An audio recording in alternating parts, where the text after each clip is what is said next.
So my name is George. I'm 20 and I study voice and performance at the University of West London. I identify as pansexual. I'm Hamza Kayani and I study international business at the University of West London. I'm in my second year and I'm gay and I identify as a cis male. I'm Harold, I'm 22 years old, I study business and entrepreneurship, and I'm gay. Hi, I'm Adam, I'm 22 and I'm studying musical theatre, so I identify as gay with some bi-curious tendencies.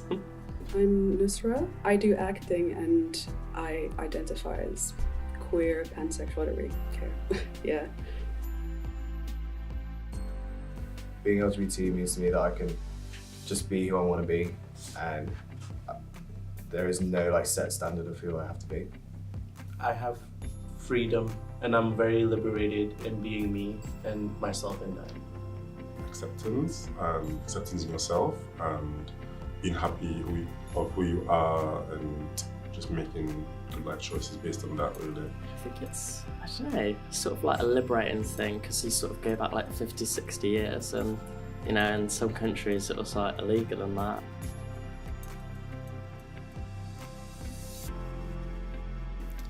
From as far as I can remember, I've liked the guys, really.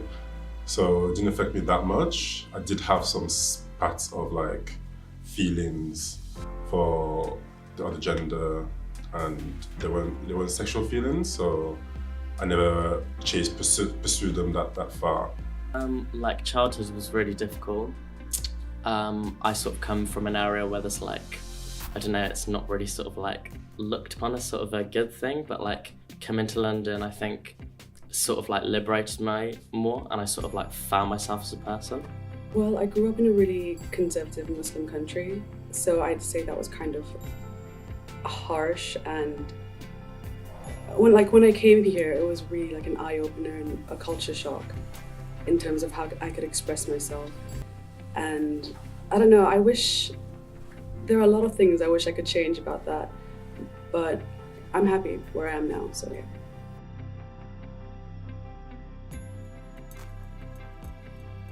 Don't actually think of labels, just think you are who you are. If whoever you're attracted to, you're attracted to, and it really doesn't have any necessary meaning.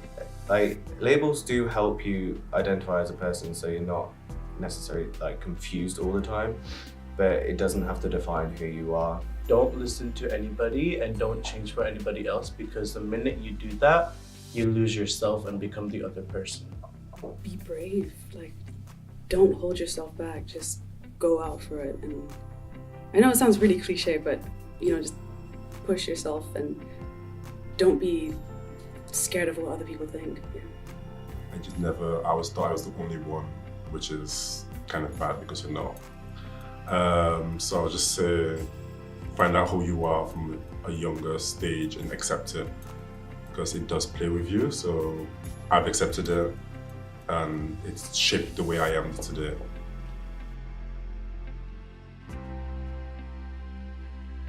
That started off quite young. I accepted it when I was probably in year 10, which when I was 13 or 14. And I came out as bi because I felt that in that type of situation that people would still accept me, and that's wrong to think that people would accept me when I should be the one accepting myself first of all. But I felt that it was easier then, but I know that I'm gay now, and I'm just happy with it. I went to a girls' school, and in my first year there I was like, oh my god, I have a crush on this girl. It's real. Yeah. Understanding the background on pansexuality and finding more parts I identify within that sexuality, and then people I talk to and people I've met throughout all my experiences, and realised I wouldn't actually mind dating them regardless of their gender or whoever they are, really.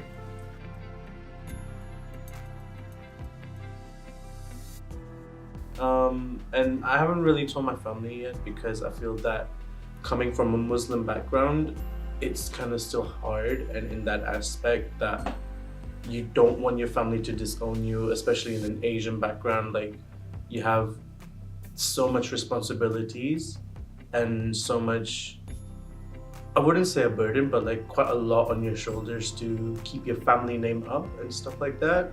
So I'm waiting for the right time where I am stable, both mentally and financially and emotionally, to tell my family. At this point, there's not too many people who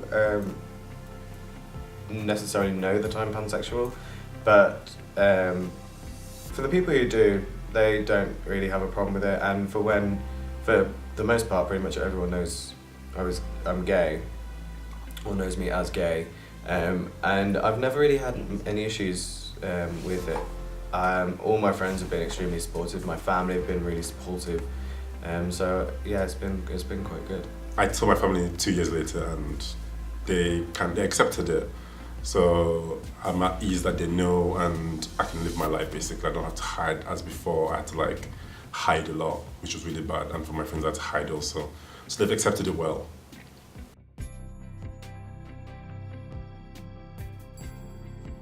So one stereotype about being gay, Lanisita, is in the gay community itself. Being gay and Asian, people have a lot of stereotypes that you need to be a certain way when it comes to sexual relationships and stuff like that. And that's not the case. I mean, your race and your race does not affect what type of sexual preference within the LGBTQ plus community role you want to take in. You sure you're gay? Because I play rugby, so they'll be like, oh, how do you play rugby and you're gay? Or things like, how are you African and you're gay? How are your parents okay with it? So things like that. I would say gay doesn't have a race really. You can be anything you're gay. So I just think people need to be more accepting and need to educate themselves, because it's all about education. Like I said myself, I didn't find out till year 10 what gay was. So it's more about research and knowing different things. And there's many LGBTQI plus members out there. There's a big community and everything. So I would say people just need to educate themselves.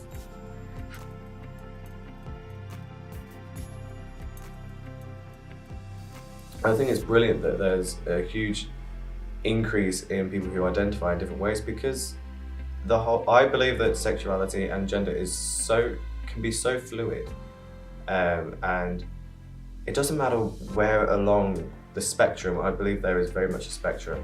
It doesn't matter where you fall in the spectrum, and it doesn't necessarily have to have a label. So people coming up with these new names for something that they identify more with, I think is really helping people become who they truly are and be more accepting of themselves and other people. I think there's still a lot more to change. We are trying to normalize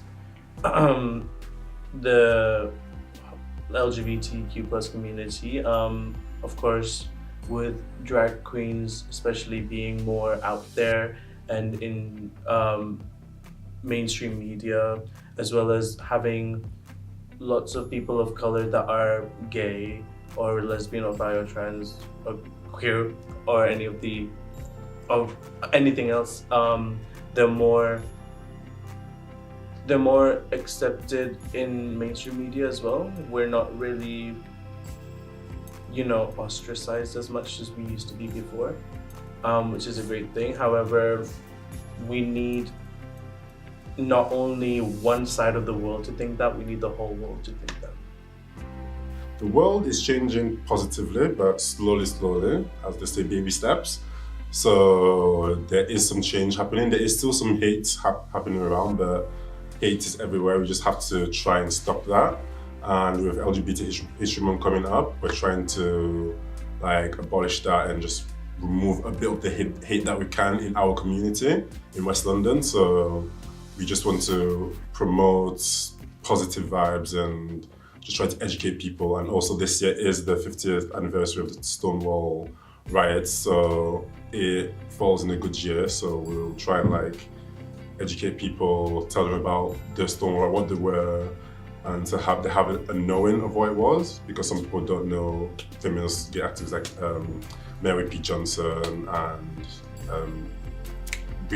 Ricky Beadle. So yeah, things like that.